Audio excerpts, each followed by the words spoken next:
The ExpertPower 48-volt 6.5 kilowatt hybrid solar inverter has the capacity to connect to as many as 5 other units in either parallel or split-phase operation. In this video, we will be going over how to configure 4 units in split-phase configuration. In this demonstration, batteries will be used as the primary power source of the inverters. AC wiring should only be completed after all of your inverters are properly configured. Warning: a certified electrician must perform the final installation. We do not advise doing this installation yourself. We only wish to educate you of the process needed to hook up a hybrid inverter. 4 units in split-phase configuration.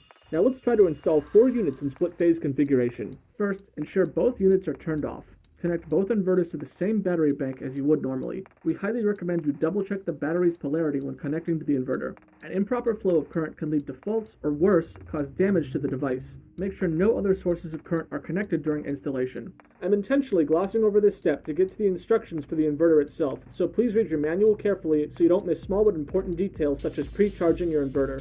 Note that in this example, we will set the 2 left inverters to 2P1 in the settings, while the right inverters will be set to 2P2. We recommend labeling the respective inverters to avoid any confusion in the following steps. 2P1 inverter setup.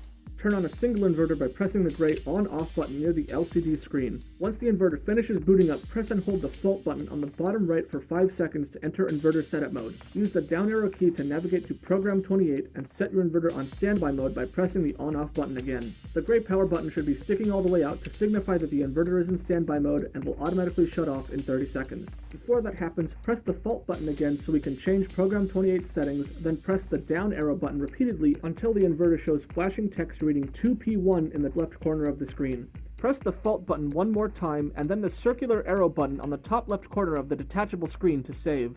Wait for the inverter to automatically shut down, then reboot the device. Once rebooted, make sure you see the 2P1 text. Once confirmed, shut down the inverter again by pressing the button and waiting 30 seconds, then proceed to the next inverter. Move on to your next inverter and repeat the process. So to review, hold the fault button, use the down arrow keys to get to program 28, and click the inverter off to enter standby mode. Then press the down arrow key until you see 2P1, boot it back up to make sure the settings have changed, and shut it off again. 2P2 inverter setup. The final 2 remaining inverters are much the same. Just repeat what you've already done. However, when you've set the inverter to standby mode, you'll be looking for text that says 2P2 180 instead of 2P1. Make sure both of these last 2 inverters have this setting before turning them off again. Now it's time to connect your inverters together using the included wires. You'll need 4 gray communication cables as well as 4 red and black current sharing cables. Now, with all inverters turned off, connect them together using the cables as shown here or reference the diagram in your manual. The current sharing cables will require a small flathead screwdriver to install. Afterwards, double check your cables are wired correctly as any mistakes will result in a fault. Finally, we will move on to the startup sequence. Ensure that all inverters are completely turned off before attempting. Now, turn on the inverters sequentially starting from the very first 2P1 that you programmed up to the final 2P2 180 inverter. After everything is started up, wait 1 to 2 minutes to make sure that there are no fault messages on any of the inverters. You should also see the voltage read 120 volts now that the inverters are connected, but this text may take 5 to 6 seconds to appear. Once you have confirmed this, you are free to turn off all the inverters and finish your remaining wiring. When turning off your inverters, you should also go in sequence, switching off the first 2P1 inverter and ending with the last 2P2 180 inverter.